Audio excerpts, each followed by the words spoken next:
don't think people's value should be based on their looks or their output. People should work on self-improving themselves, but it doesn't necessarily have to be something that I'm able to perceive. Like, oh, if 50% of the world is better looking than me, then I have to feel a certain way. I don't think it's like something like that. Even if it's like 80 or 90%, like, why does that really matter?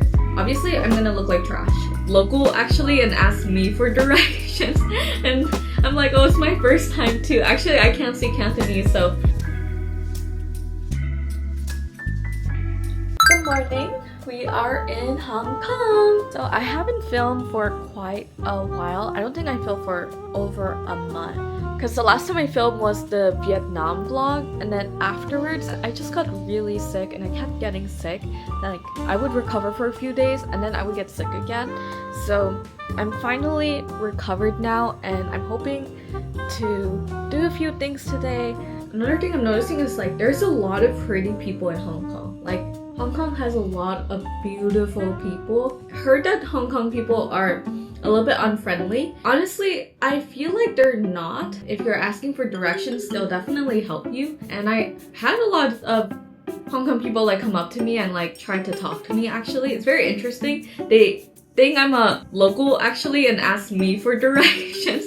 And I'm like, oh, it's my first time too. Actually, I can't speak Cantonese, so I'm like trying to speak in English. Before I would really be serious about my makeup, but now I don't really care. Not a really particular reason. I think I used to put a lot of pressure on myself to look a certain way, but now it's just like doing what I like to do. I remember my freshman year, I could not go outside without eyeliner. Even if I didn't have enough time to put on mascara and I was running like 15 minutes late to class, I would always still put on eyeliner. It's crazy. Nowadays, I don't really put on eyeliner anymore. Most days, I just come out looking like this. I just do sunscreen, eyebrows, lip tint, and then blush, and then I go out. Not looking to like look pretty for anyone in particular, and I feel like this is enough for me. I'm not dissatisfied or insecure about my looks. I don't think I'm the prettiest person in the world. Of course, there's a lot more beautiful people than me, and I think especially in Hong Kong, I'm seeing that. But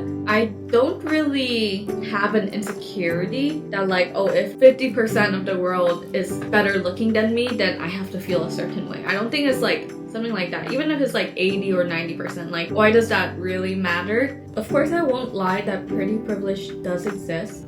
But at the same time, I feel like most people can acquire a level of that privilege just by working on themselves. For me personally, it's okay to like look natural. I don't treat people differently based on how they look. Especially because like I look very different from day to day. Like if I'm having a bad day and I'm busy, then obviously I'm gonna look like trash. I will put on a very ugly sweater, I will put on sweatpants, shoes, and then I will go outside. Though I will say, unless I'm in a disastrous mood, I will put on sunscreen and eyebrows. I've never gotten out of the house without sunscreen before, actually. I don't think people's value should be based on their looks or their output. People should work on self-improving themselves, but it doesn't necessarily have to be something that I'm able to perceive. If they're doing their own inner work, if they're working on their goals, it doesn't have to be something that should directly benefit me in order for them to be more valuable.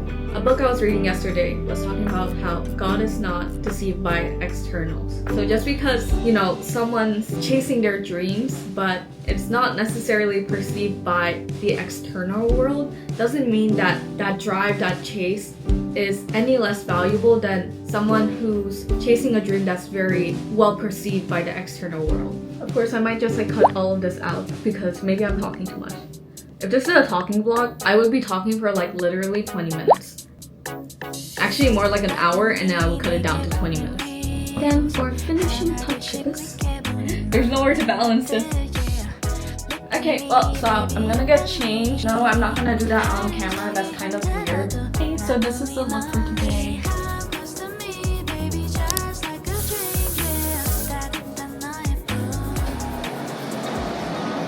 For places to eat. Time is actually it's just 10 a.m.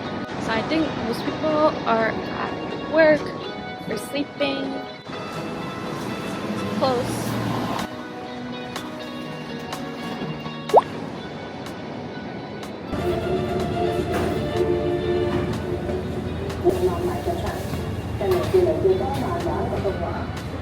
至今已經培育超過200間公司。但佢會話面對電影級別嘅大製作嘅時候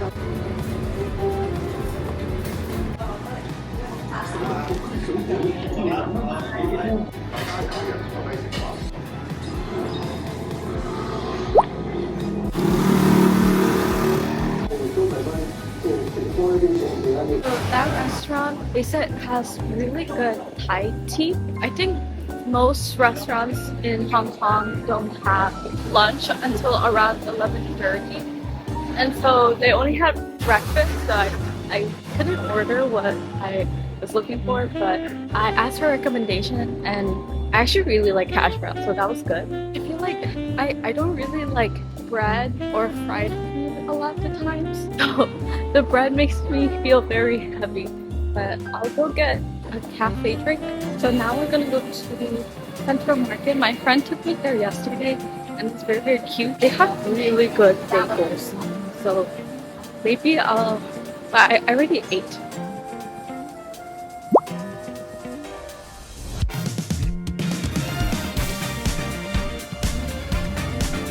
It's supposed to be an 8-minute walk, but I keep going the wrong way. I keep thinking like there's many ways to make one right turn.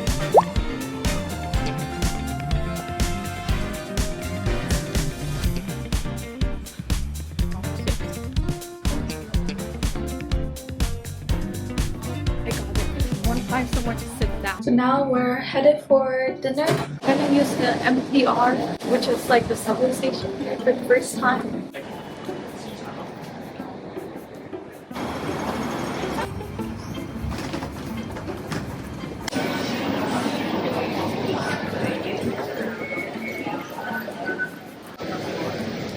Here, and then we have to go here. I didn't have any cash, but I found out you can use your credit card to get in and then get out, so it's okay.